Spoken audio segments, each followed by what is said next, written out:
যে আজকে বাংলাদেশে জুলাই এবং আগস্ট বিপ্লব চলাকালীন সময় সংগঠিত মানবতা বিরোধী অপরাধের দায়ে আসামি শেখ হাসিনা, আসামি আসাদুজ্জামান খান কামাল, আসামি চৌধুরী আবদুল্লাহ আল মামুনের বিরুদ্ধে মানবতা বিরোধী অপরাধের দায়ে অপরাধকে আমলে গ্রহণ করা হয়েছে। 5টি অভিযোগ তাদের বিরুদ্ধে আনা হয়েছে এবং 5টি অভিযোগের ভিত্তিতে এই অপরাধকে আমলে গ্রহণ করা হয়েছে। আমরা বিস্তারিত তথ্য প্রমাণাদি আদালতে তুলে ধরেছি, যেটা লাইভের মাধ্যমে আপনারা এবং গোটা জাতি এটা শুনেছেন। আমি সেদিকে যাচ্ছি না। আমি শুধু একটি কথা বলতে চাই যে এই বিচার কোনো প্রতিশোধের জন্য নয়, এটা হচ্ছে ভবিষ্যতের জন্য একটা প্রতিজ্ঞা এবং আগামী প্রজন্মকে নিরাপদ একটি বাংলাদেশ উপহার দেয়া।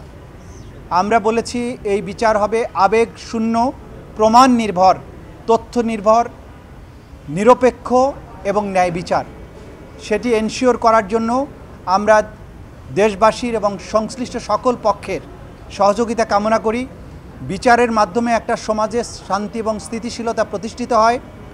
আগামীর বাংলাদেশ যে অন্ধকার অতীত থেকে বেরিয়ে এসেছে এবং বাংলাদেশ যে নতুন করে পুনরুজ্জীবনের স্বপ্ন দেখছে, এই বিচার শেষ হওয়ার মাধ্যমে সেই পুনরুজ্জীবনের স্বপ্ন বাস্তবায়ন হবে বলে আমরা বিশ্বাস করি।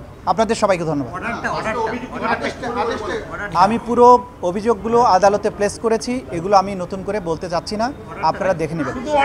আদেশ হয়েছে 5টা অভিযোগে এই 3 জন আসামির বিরুদ্ধে অভিযোগ আমলে গ্রহণ করা হয়েছে। তাদের বিরুদ্ধে নতুন করে গ্রেপ্তারি পরোয়ানা জারি করা হয়েছে। আগামী 16ই জুন অর্থাৎ ঈদের ছুটির পরে 16ই জুন আসামিদের উপস্থিতি এবং আসামিদেরকে গ্রেপ্তার করে হাজির করার জন্য নির্দেশ দেওয়া হয়েছে। ওই দিন যদি আসামিরা উপস্থিত হন তাহলে সেদিন থেকে আনুষ্ঠানিক বিচারের প্রক্রিয়া শুরু হবে। যদি আসামি কেউ অনুপস্থিত থাকেন, আইন অনুযায়ী তাদেরকে অনুপস্থিত ঘোষণা করার একটা ব্যাপার থাকবে, সেটাও সেদিন আদালত যথাযথ আইন প্রক্রিয়া অনুযায়ী সেদিন ঘোষণা করবে।